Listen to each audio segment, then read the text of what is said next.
ఏమైనా సరే రెండు చేద్దాం, ఏమో జీవితం ఏమవుతుందో అనే అభద్రతా భావంతో ఉండే కంటే కాదు, ఖచ్చితంగా అనుకుంటే సాధించవచ్చు, నాలో టాలెంట్ మీద నాకు నమ్మకం ఉందని సాధించగలరు, కాబట్టి అది వద్దు అనుకుంటూ మైండ్ షిఫ్ట్ చేసుకుని దీని మీద ఫోకస్ పెట్టాను సరే, అక్కడ నేను సఫలీకృతునయ్యాను. అదే శరాణి చెప్పేది. ఎక్కడ డౌట్ ఉండకూడదు.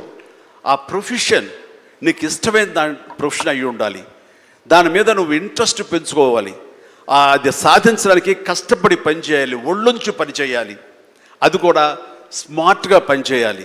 వీటన్నిటితో పాటు మన వ్యక్తిత్వం, మన బిహేవియరు, మన మంచితనం, ఇవన్నీ కూడా యాడెడ్ ఫ్లేవర్, అది చక్కటి అందాన్ని ఇస్తాయి నువ్వు వెళ్తున్న ఈ బాటలో. అది చాలా ఇంపార్టెంట్. చాలామంది అత్యున్నత స్థానానికి వెళ్ళిపోతుంటారు, కానీ క్యారెక్టర్ లేకపోతే వాళ్ళు ఎంత ఎత్తుకెళ్ళినా సరే సర్లే పెద్ద చేసేళ్ళ అని అంటారు.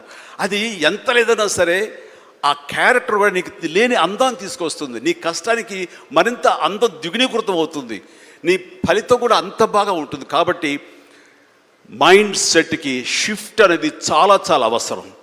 ఆ రకంగా శరాణి చేసినటువంటి ప్రయత్నం సఫలీకృతం అవుతుంది, చాలామంది రీచ్ అవుతుంది, చాలామంది లబ్ధిదారులు పొందుతారు.